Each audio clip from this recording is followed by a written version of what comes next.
Solidarité Santé Sud, je voudrais vous souhaiter à tous la bienvenue à notre soirée, conférence sur le livre que nous avons édité il y a peu sur les défis d'un nouvel internationalisme. C'est vrai qu'aujourd'hui, il est clair que nous assistons à une forme de chambardement au niveau international, que ce soit pour ce que nous connaissons, la guerre en Ukraine aujourd'hui, dans laquelle nous retrouvons à peu près tous les pays qui soutiennent l'Ukraine ou la Russie contre les autres pays. Nous assistons à des autres formes aussi de chambardement au niveau international, les pays émergents, la Chine, mais également l'Amérique latine, l'Afrique et tout ce qui s'ensuit. Ça nous pousse en tant qu'ASBL qui fait la promotion non seulement de la santé de manière globale, mais aussi des nouveaux rapports au niveau international,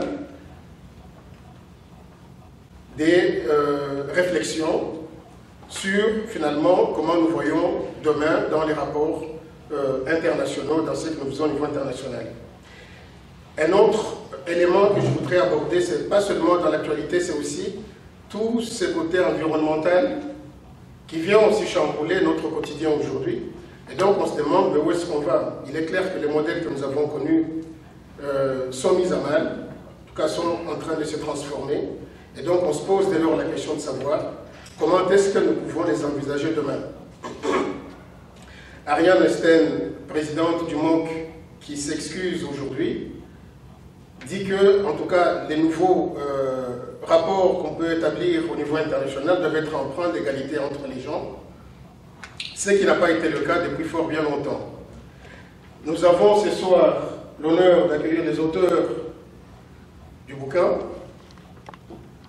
Marc Mascal, professeur à l'Université catholique de Louvain, mais je le laisserai expliquer parce que c'est un homme multiple.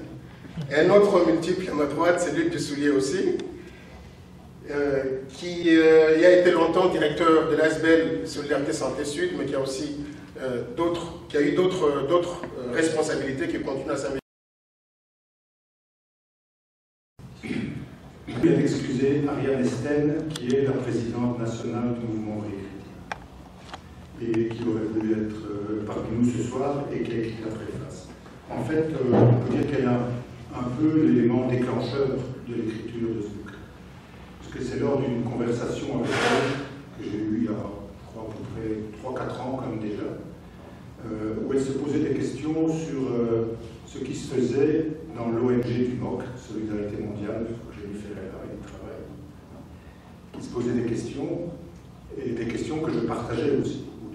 Mutualité, qui soutiennent à la fois par un appui financier, parce que, et c'est ambigu, parce que plus l'aide humanitaire a souvent, je fais une parenthèse, a des effets pervers souvent. C'est que plus on aide et plus on entretient une sorte de mentalité d'assister et une mentalité de dire les autres vont nous aider, on ne doit pas s'en sortir par nous-mêmes. Avec un peu critique. Et donc, à cette occasion, je lui dis, écoute, pour avancer dans la réflexion, je propose d'écrire une petite note en mettant sur papier un peu quelques éléments de réflexion. Et puis, très vite, j'ai trouvé intéressant d'associer Marc Mascal, qui est ici dans l'écriture de ce bouquin, parce que donc, à la fois Marc, par ses travaux comme prof à la faculté de philosophie du droit à l'UCL, mais surtout aussi comme personnalité intellectuelle, critique, mais engagée aussi, parce que Marc est fort engagé par rapport à Haïti, qu'il connaît très bien, et il est aussi vice-président de la régionale du mouvement ouvrier chrétien de Mons-Borinage.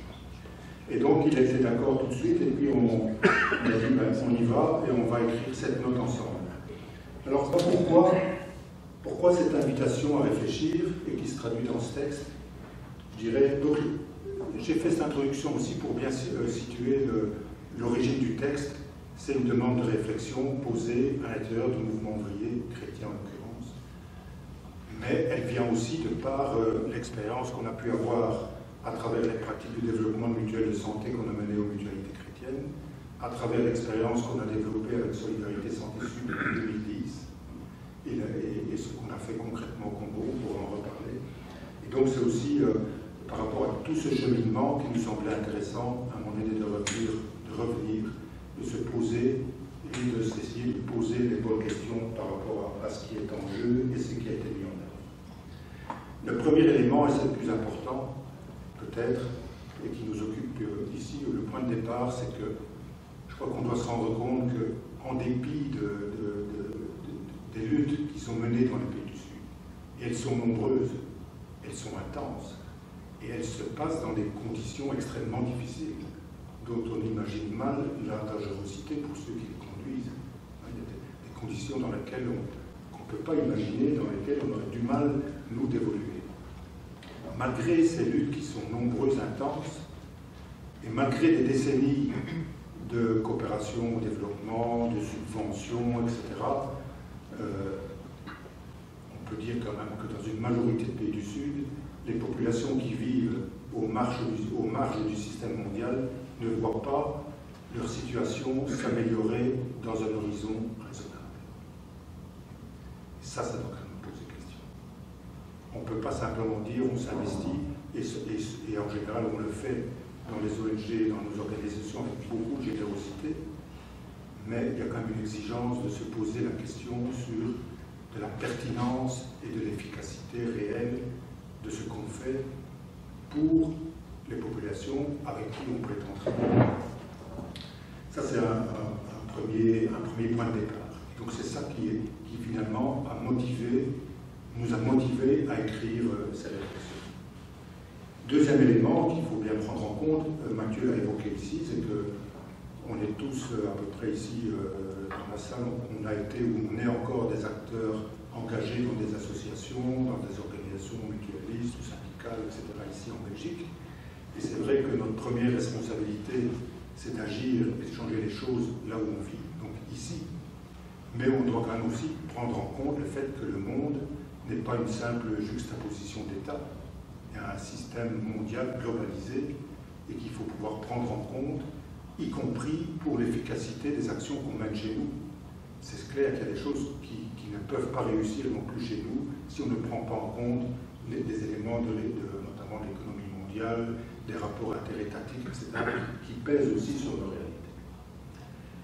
Et troisième élément, que je rappelle quand même, c'est pour moi quand même important, c'est que si on veut nous situer où on est ici, engagés dans les organisations qui sont les nôtres, si on veut rester fidèle à notre vocation historique, je voudrais presque dire la vocation ontologique de nos organisations, il y a vraiment un impératif de rester connecté avec les réalités de ceux qu'on a, que quelqu'un un jour appelé les damnés de la terre, et de participer au combat, de continuer à participer au combat avec eux. Et donc c'est les trois raisons pour lesquelles il nous semblait important de pouvoir proposer ces réflexions. Voilà, et donc on arrive en fin du XXe siècle et début du XXIe siècle, et c'est là-dedans qu'on évolue aujourd'hui, dans un monde où, globalement, ce qu'on peut appeler les forces de droite ont redressé la tête, et la gauche est en difficulté. Et si on parle précisément chez nous, je crois qu'on doit quand même faire ce constat que, tant du point de vue des représentations politiques que des idéologies qu'elles promeuvent, les gauches politiques, les partis socialistes sont mal en point. Et on a l'impression qu'ils ne sont plus à même de répondre au double défi de l'aggravation des inégalités et de la crise écologique qu'on vit pour le moment. Du côté des organisations sociales, que ce soit syndicales, mutualistes et autres, mais surtout celles-là, on peut quand même aussi se poser un certain nombre de questions. On voit bien que la logique d'affiliés, pour ne pas dire clients, comme certains disent aujourd'hui, met à mal la dynamique même du mouvement social, et que beaucoup s'ajustent aux contraintes du marché et rentrent dans une logique purement gestionnaire. Je pense qu'il faut quand même aussi se rendre compte, on ne va pas faire de cas particuliers maintenant, mais des restructurations qu'on voit posent quand même des questions.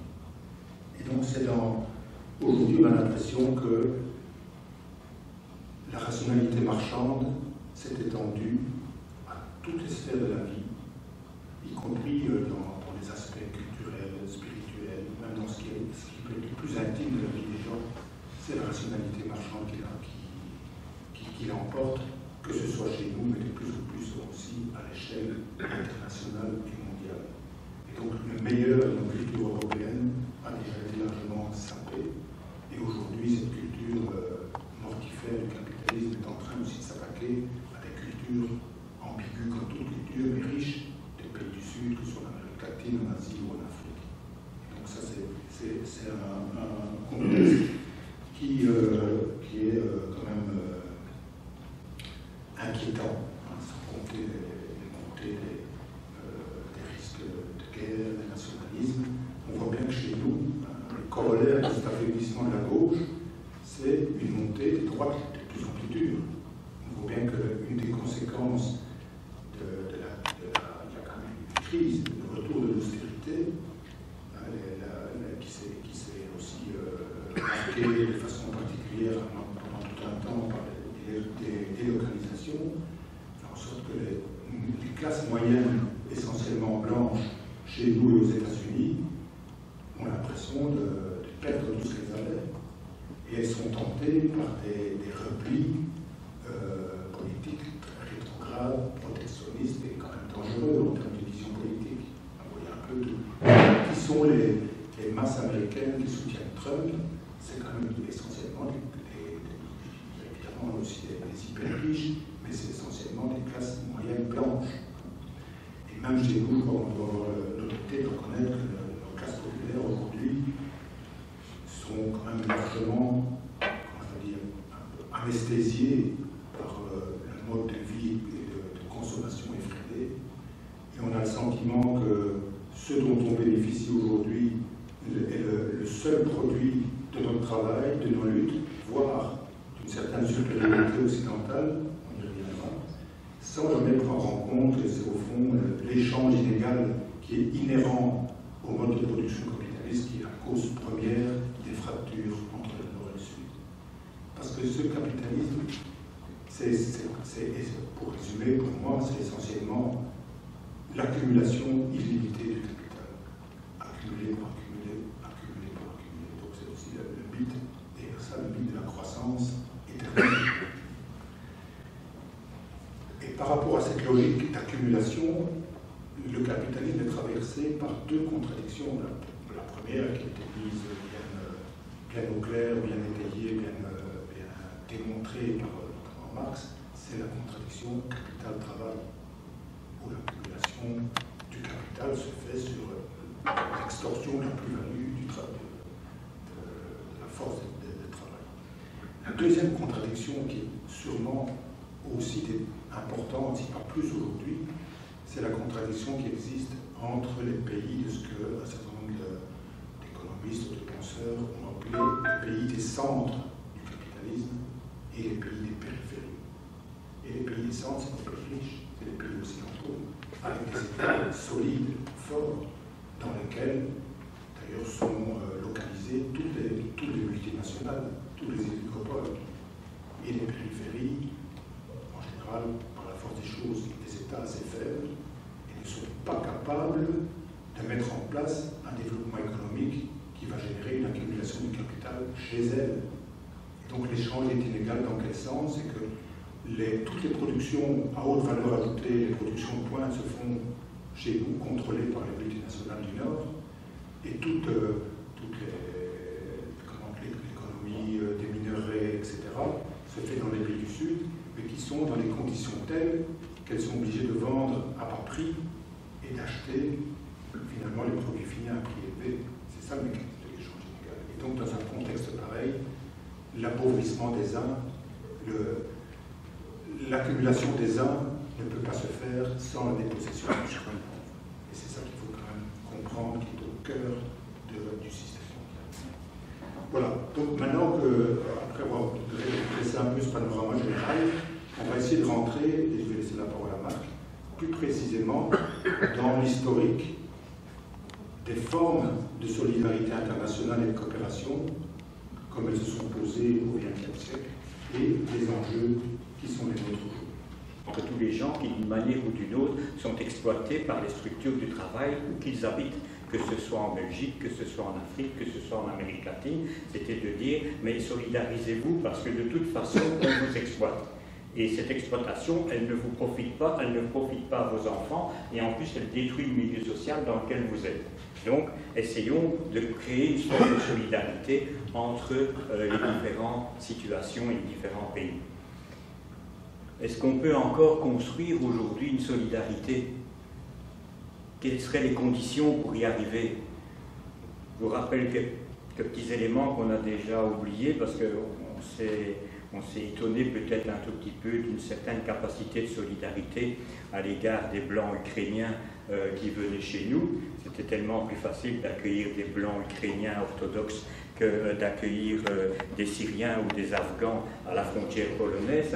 Nos amis polonais ont construit des barrières extraordinaires pour empêcher les Noirs de passer, et puis ils ont ouvert toutes les frontières et les Allemands ont mis des trains pour qu'ils puissent rentrer dans l'Europe. Donc voilà, l'internationalisme, il n'est pas facile. Il n'est pas facile quand on se dit, tiens, on a des respirateurs qu'on pensait envoyer en Afrique, mais dans le fond, on en a peut-être besoin pour le moment en Belgique. On va arrêter d'acheminer des respirateurs vers les pays les plus pauvres et on va les tenir pour nous. De toute façon, vous voyez, l'internationalisme, ce n'est pas quelque chose qui est spontané. Et quand on est dans des situations de crise, comme celle qu'on a vécue, de violence, le remettre en place, essayer de poser des jalons pour pouvoir créer une véritable solidarité entre groupes humains. C'est pas facile. On l'a encore vu tout récemment avec la COP27. Qu'est-ce qu'on a traîné les savates pour essayer de faire un fonds d'aide aux pays qui subissent les dégâts climatiques engendrés par les pays qui possèdent 80% de la richesse et qui engendrent 90% de la pollution quand même. C'est quand même pas tellement difficile à comprendre. Mais ça reste difficile. Parce qu'au moment où il faut ouvrir son porte-monnaie, au moment où d'une manière ou d'une autre, il faut restreindre ses capacités de solidarité pour penser à d'autres qui sont plus loin, c'est difficile. C'est difficile parce que, vous voyez, malgré tous les réseaux sociaux, on n'arrive pas non plus toujours à s'imaginer ce que c'est une vie dans la misère. Vous êtes africain, vous avez un visa et vous avez pu vous rendre au Chili. Et de là, des gens viennent vous contacter et ils vous proposent un itinéraire de 7000 km à pied pour vous rendre à la frontière du Texas. Vous imaginez 7000 bornes à pied. Et des gens s'embarquent d'Afrique, d'Haïti, d'autres plus proches, du Venezuela. Ils s'embarquent pour essayer. Mais nous sommes aujourd'hui plus que jamais prêts à construire les murs les plus hauts possibles pour ne pas devoir remettre en question notre confort. Ça, nous l'héritons d'une certaine histoire.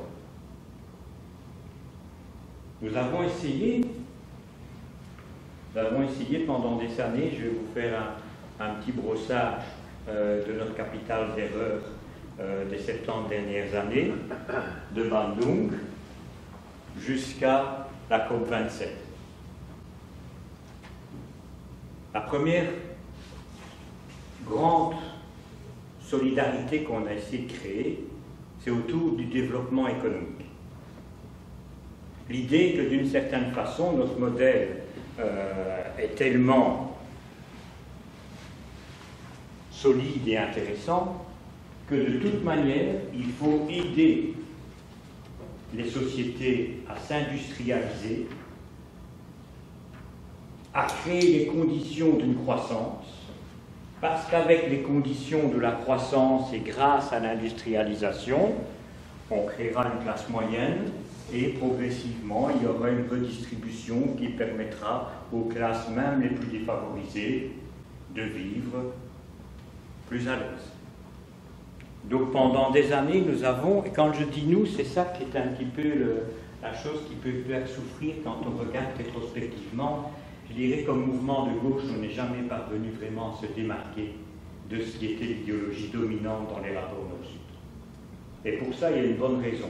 Quelle que soit la masse de bonne volonté qu'il y a eu dans tout ça. Il y a une masse énorme de bonne volonté, je n'en disconviens pas. Mais le problème, c'est qu'il fallait financer. Parce que se rendre et devenir solidaire d'un pays qui est à 7 000, à 6 000, à 10 000 ou à 15 000 kilomètres, créer des réseaux, participer à des actions sur le terrain, ben, tout ça, ça coûte de l'argent. Ça ne s'invente pas. Oui, il faut parfois aussi quand même penser à protéger les gens qui vont là-bas et qui sont nos émissaires. Donc pour créer tout ça, il fallait d'une manière ou d'une autre rentrer dans les cadres de ce qui permettait le financement d'une fraction de coopération au développement prévue progressivement dans le produit national brut. De ce fait-là, la manière de se démarquer, elle consistait surtout à espérer que les mêmes causes allaient produire les mêmes effets. Et que donc, si d'une manière ou d'une autre, on aidait le capitalisme à se développer, eh bien, on créerait en même temps des forces qui résisteraient au capitalisme, on parviendrait peut-être à créer des mouvements ouvriers ou des mouvements de travailleurs, voire quand on a compris que c'était quand même encore beaucoup des sociétés agraires, des mouvements paysans, tant qu'à faire, et que grâce à cela, eh bien, on serait quand même, par une solidarité liée au développement économique, devenus des gens capables de rejoindre d'autres mouvements résistants et de s'allier avec eux, avec ces mouvements, pour un mieux, bien entendu. Bonnes intentions, indéniables. Mais donc, nous avons contribué à créer des mouvements dont la finalité première était, d'une manière ou d'une autre, la croissance économique. De rentrer dans le mirage d'un développement dans ce que Luc a rappelé tout à l'heure, dans ce qui était fondamentalement un marché inégal.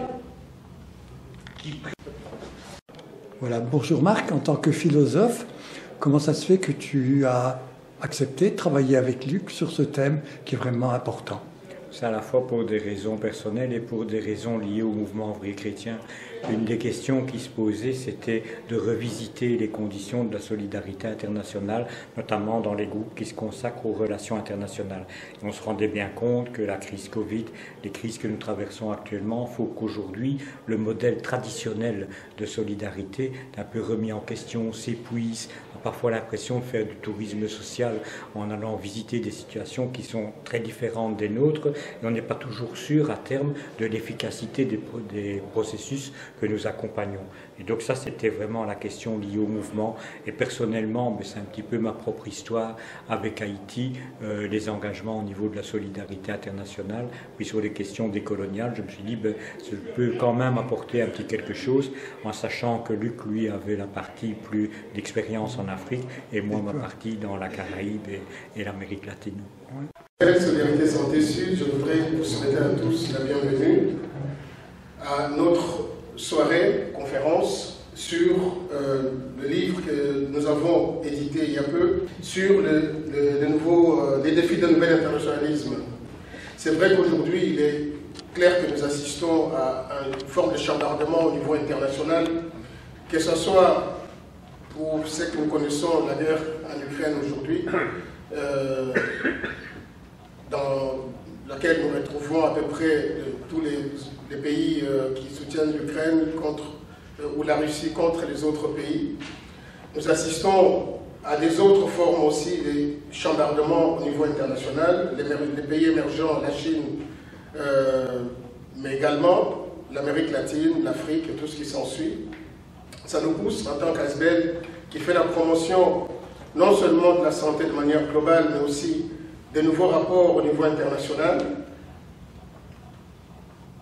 des réflexions sur finalement comment nous voyons demain dans les rapports internationaux, dans ce que nous faisons au niveau international.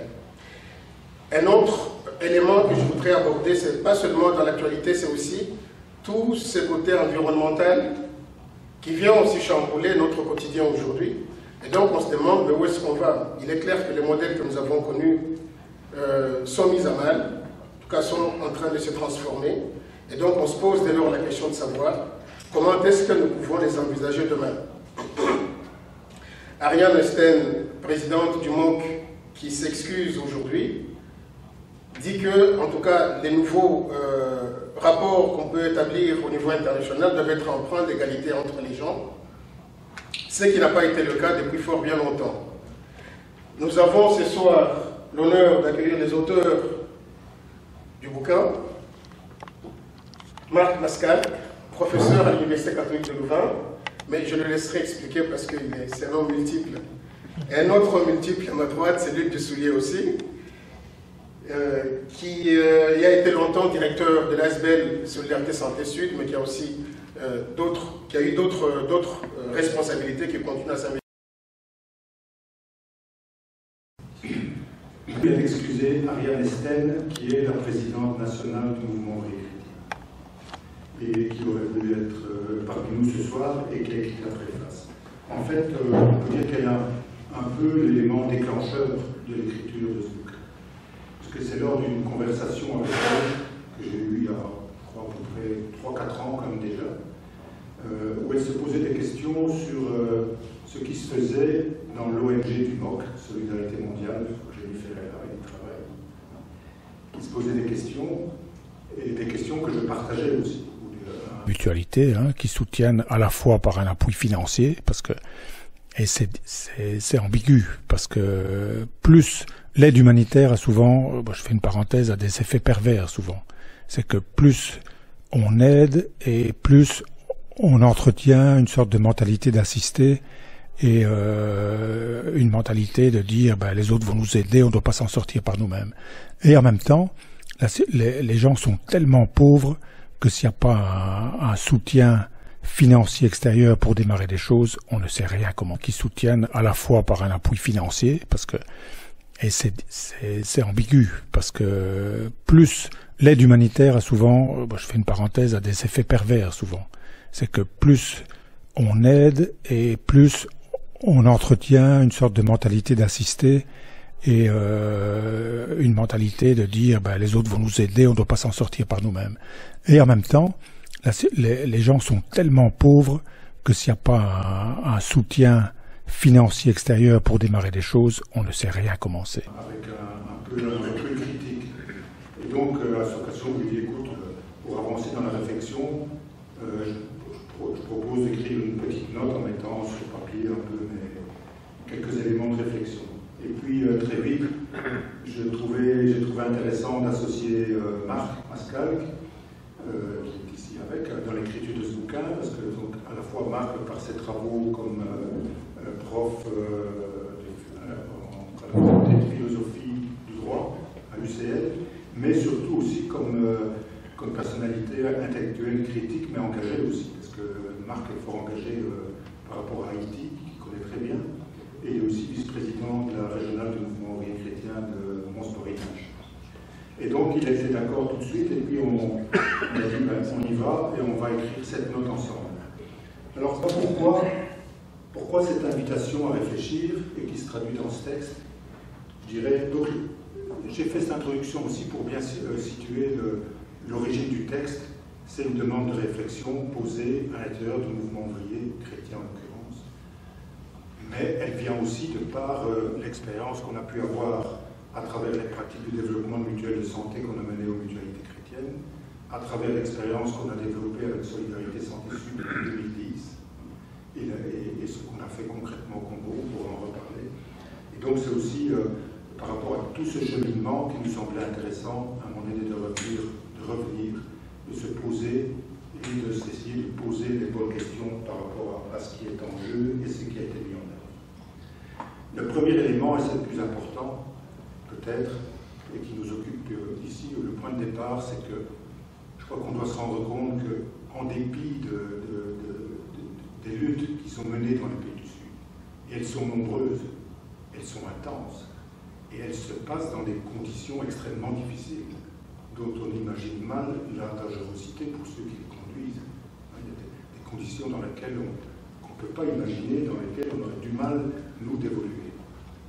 Malgré ces luttes qui sont nombreuses, intenses, et malgré des décennies de coopération au développement, de subventions, etc., on on peut dire quand même que dans une majorité de pays du Sud, les populations qui vivent aux marges du système mondial ne voient pas leur situation s'améliorer dans un horizon raisonnable.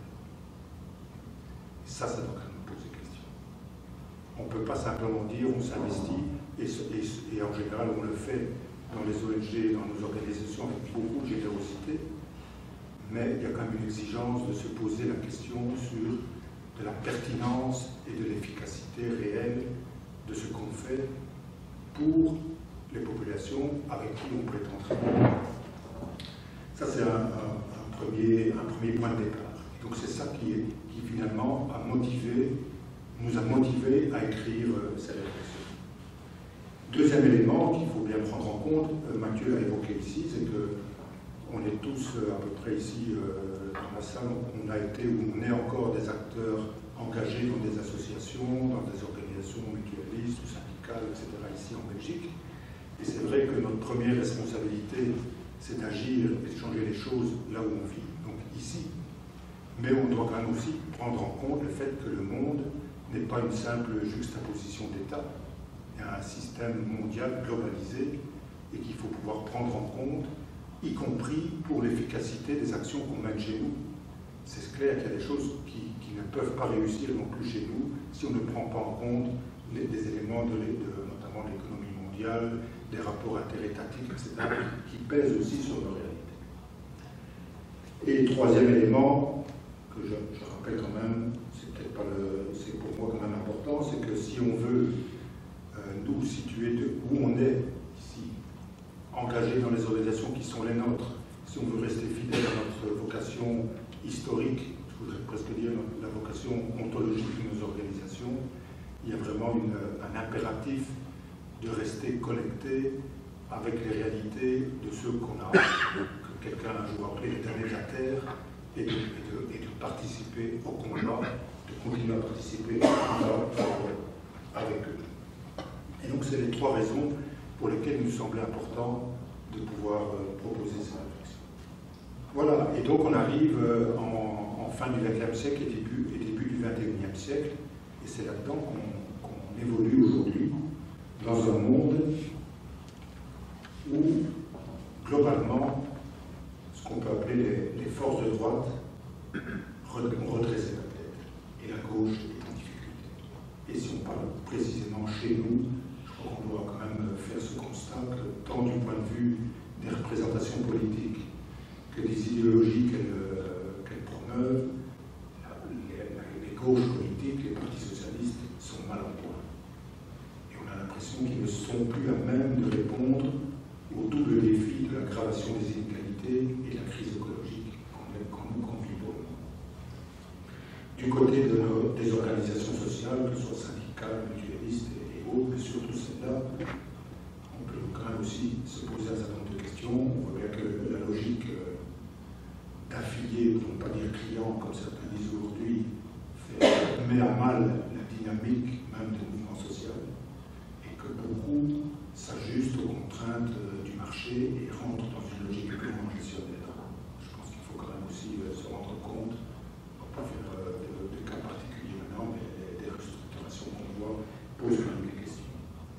Et donc aujourd'hui on a l'impression que la rationalité marchande s'est étendue à toutes les sphères de la vie, y compris dans les aspects culturels, spirituels, même dans ce qui est le plus intime de la vie des gens. C'est la rationalité marchande qui l'emporte, que ce soit chez nous, mais de plus en plus aussi à l'échelle internationale et mondiale. Et donc le meilleur de nos cultures européennes a déjà été largement sapé, et aujourd'hui cette culture mortifère du capitalisme est en train aussi de s'attaquer à des cultures ambiguës comme toute culture, mais riches des pays du Sud, que ce soit en Amérique latine, en Asie ou en Afrique. Et donc ça, c'est un contexte qui est quand même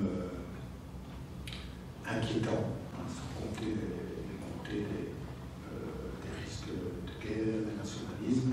On voit bien que chez nous, le corollaire de cet affaiblissement de la gauche, c'est une montée des droites de plus en plus dure.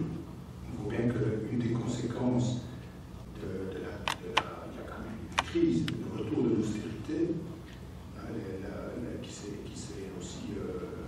marquée de façon particulière pendant tout un temps par des délocalisations, fait en sorte que les classes moyennes, essentiellement blanches, chez nous et aux États-Unis, ont l'impression de perdre tout ce qu'elles avaient. Et elles sont tentées par des replis politiques très rétrogrades, protectionnistes et quand même dangereux en termes de vision politique. Vous voyez un peu tout. Qui sont les masses américaines qui soutiennent Trump? C'est quand même essentiellement, évidemment aussi des hyper riches, mais c'est essentiellement des classes moyennes blanches. Et même chez nous, je crois qu'on doit avoir l'honnêteté de reconnaître que nos classes populaires aujourd'hui sont quand même largement, comment je veux dire, anesthésiées par le mode de vie et de consommation effrénée. Et on a le sentiment que ce dont on bénéficie aujourd'hui est le seul produit de notre travail, de nos luttes, voire d'une certaine supériorité occidentale, on y reviendra, sans jamais prendre en compte, et c'est au fond l'échange inégal qui est inhérent au mode de production capitaliste, qui est la cause première des fractures entre le Nord et le Sud. Parce que ce capitalisme, pour résumer, pour moi, c'est essentiellement l'accumulation illimitée du capital. Accumuler par accumuler, accumuler par accumuler. Donc c'est aussi le mythe, et ça le mythe de la croissance éternelle. Et par rapport à cette logique d'accumulation, le capitalisme est traversé par deux contradictions. La première, qui était mise bien au clair, bien étayée, bien démontrée par Marx, c'est la contradiction capital-travail, où l'accumulation du capital se fait sur l'extorsion de la plus-value de la force de travail. La deuxième contradiction, qui est sûrement aussi importante, si pas plus aujourd'hui, c'est la contradiction qui existe entre les pays de ce que un certain nombre d'économistes ou de penseurs ont appelé les pays des centres du capitalisme et les pays des périphéries. Et les pays des centres, c'est les pays riches, c'est les pays occidentaux, avec des États solides, forts, dans lesquels d'ailleurs sont localisées toutes les multinationales, tous les oligopoles. Et les périphéries, en général, par la force des choses, des États assez faibles, et ne sont pas capables de mettre en place un développement économique qui va générer une accumulation du capital chez elles. Qu'on s'était posé des points de départ, c'est de savoir comment on pourrait reconstruire aujourd'hui une valeur qui est une valeur typique de tous les mouvements progressistes en fait.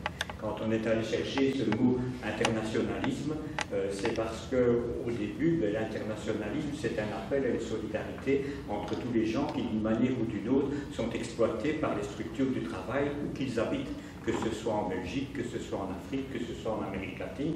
C'était de dire, mais solidarisez-vous parce que de toute façon, on vous exploite. Et cette exploitation, elle ne vous profite pas, elle ne profite pas à vos enfants, et en plus, elle détruit le milieu social dans lequel vous êtes.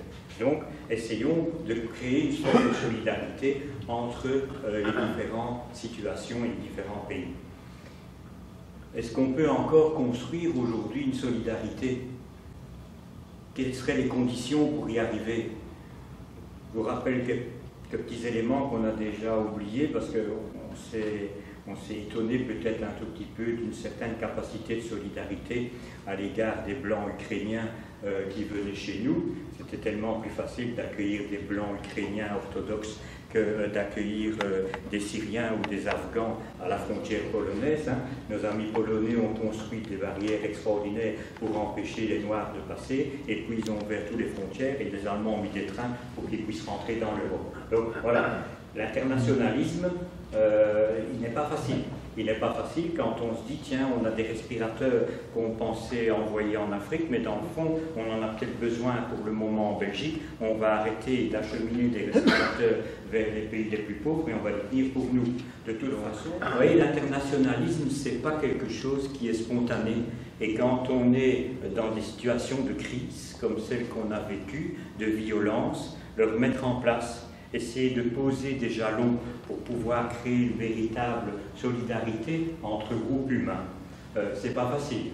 On l'a encore vu tout récemment avec la COP27. Qu'est-ce qu'on a traîné les savates pour essayer de faire un fonds d'aide aux pays qui subissent les dégâts climatiques engendrés par les pays qui possèdent 80% de la richesse et qui engendrent 90% de la pollution quand même. C'est quand même pas tellement difficile à comprendre. Mais ça reste difficile. Parce qu'au moment où il faut ouvrir son porte-monnaie, au moment où d'une manière ou d'une autre, il faut restreindre ses capacités de solidarité pour penser à d'autres qui sont plus loin, c'est difficile. C'est difficile parce que, vous voyez, malgré tous les réseaux sociaux, on n'arrive pas non plus toujours à s'imaginer ce que c'est une vie dans la misère. Vous êtes africain, vous avez un visa et vous avez pu vous rendre au Chili. Et de là, des gens viennent vous contacter et ils vous proposent un itinéraire de 7000 km à pied pour vous rendre à la frontière du Texas. Vous imaginez 7000 bornes à pied. Et des gens s'embarquent d'Afrique, d'Haïti, d'autres plus proches, du Venezuela. Ils s'embarquent pour essayer. Mais nous sommes aujourd'hui plus que jamais prêts à construire les murs les plus hauts possibles pour ne pas devoir remettre en question notre confort. Ça, nous l'héritons d'une certaine histoire. Nous avons essayé pendant des années, je vais vous faire un petit brossage de notre capital d'erreur des 70 dernières années, de Bandung jusqu'à la COP27. La première grande solidarité qu'on a essayé de créer, c'est autour du développement économique. L'idée que d'une certaine façon, notre modèle est tellement solide et intéressant que de toute manière, il faut aider les sociétés à s'industrialiser, à créer les conditions d'une croissance, parce qu'avec les conditions de la croissance et grâce à l'industrialisation, on créera une classe moyenne et progressivement, il y aura une redistribution qui permettra aux classes même les plus défavorisées de vivre plus à l'aise. Donc pendant des années, nous avons, et quand je dis nous, c'est ça qui est un petit peu la chose qui peut faire souffrir quand on regarde rétrospectivement. Je dirais comme mouvement de gauche, on n'est jamais parvenu vraiment à se démarquer de ce qui était l'idéologie dominante dans les rapports nord-sud. Et pour ça, il y a une bonne raison. Quelle que soit la masse de bonne volonté qu'il y a eu dans tout ça. Il y a une masse énorme de bonne volonté, je n'en disconviens pas. Mais le problème, c'est qu'il fallait financer. Parce que se rendre et devenir solidaire d'un pays qui est à 7 000, à 6 000, à 10 000 ou à 15 000 km, créer des réseaux, participer à des actions sur le terrain, ben, tout ça, ça coûte de l'argent. Ça ne s'invente pas. Puis il faut parfois aussi quand même penser à protéger les gens qui vont là-bas et qui sont nos émissaires. Donc pour créer tout ça, il fallait d'une manière ou d'une autre rentrer dans les cadres de ce qui permettait le financement d'une fraction de coopération au développement prévue progressivement dans le produit national brut. De ce fait-là, la manière de se démarquer, elle consistait surtout à espérer que les mêmes causes allaient produire les mêmes effets. Et que donc, si d'une manière ou d'une autre, on aidait le capitalisme à se développer, eh bien, on créerait en même temps des forces qui résisteraient au capitalisme, on parviendrait peut-être à créer des mouvements ouvriers ou des mouvements de travailleurs, voire quand on a compris que c'était quand même encore beaucoup des sociétés agraires, des mouvements paysans, tant qu'à faire, et que grâce à cela, eh bien, on serait quand même, par une solidarité liée au développement économique, devenus des gens capables de rejoindre d'autres mouvements résistants et de s'allier avec eux, avec ces mouvements, pour un mieux, bien entendu. Bonnes intentions, indéniables. Mais donc, nous avons contribué à créer des mouvements dont la finalité première était, d'une manière ou d'une autre, la croissance économique. De rentrer dans le mirage d'un développement dans ce que Luc a rappelé tout à l'heure, dans ce qui était fondamentalement un marché inégal. Voilà, bonjour Marc, en tant que philosophe, comment ça se fait que tu as accepté de travailler avec Luc sur ce thème qui est vraiment important? C'est à la fois pour des raisons personnelles et pour des raisons liées au mouvement ouvrier chrétien. Une des questions qui se posait, c'était de revisiter les conditions de la solidarité internationale, notamment dans les groupes qui se consacrent aux relations internationales. Et on se rendait bien compte que la crise Covid, les crises que nous traversons actuellement, il faut qu'aujourd'hui, le modèle traditionnel de solidarité, un peu remis en question, s'épuise. On a parfois l'impression de faire du tourisme social en allant visiter des situations qui sont très différentes des nôtres, et on n'est pas toujours sûr à terme de l'efficacité des processus que nous accompagnons. Et donc ça, c'était vraiment la question liée au mouvement. Et personnellement, mais c'est un petit peu ma propre histoire avec Haïti, les engagements au niveau de la solidarité internationale, puis sur les questions décoloniales, je me suis dit, je peux quand même apporter un petit quelque chose, en sachant que Luc, lui, avait la partie plus d'expérience en Afrique, et moi, ma partie dans la Caraïbe et l'Amérique latine. Tu es président du MOC national. Tu as fait l'éditorial du livre de Luc et de Marc sur l'internationalisme. Comment dire, en MOC, on pense qu'aujourd'hui, pour peser sur de nombreux dossiers qui sont supranationaux, comme par exemple l'écologie, la fiscalité, il y a de plus en plus, ou même les questions énergétiques là dans l'actualité, les enjeux se posent au-delà des frontières, et donc il y a vraiment un enjeu pour le MOC à pouvoir finalement s'organiser dans des réseaux internationaux, et ça veut dire aussi travailler avec des personnes qui portent d'autres points de vue sur notre façon de travailler, sur l'éducation populaire, sur nos dossiers, et donc en ça, je pense que ce livre est vraiment important pour pouvoir figurer l'internationalisme de demain. Alors, qu'est-ce que tu as envie de dire aux personnes qui n'ont pas encore lu le livre? C'est une approche vraiment moderne de l'internationalisme, ancrée dans les enjeux d'aujourd'hui. Et donc, pour se demander comment peser ensemble demain, mais aussi de pouvoir mettre ensemble différents points de vue, moi je parle dans l'édito de créolisation de nos points de vue, c'est vraiment un livre très très intéressant puisqu'il donne la parole en fait à plein d'acteurs et d'actrices des Suds.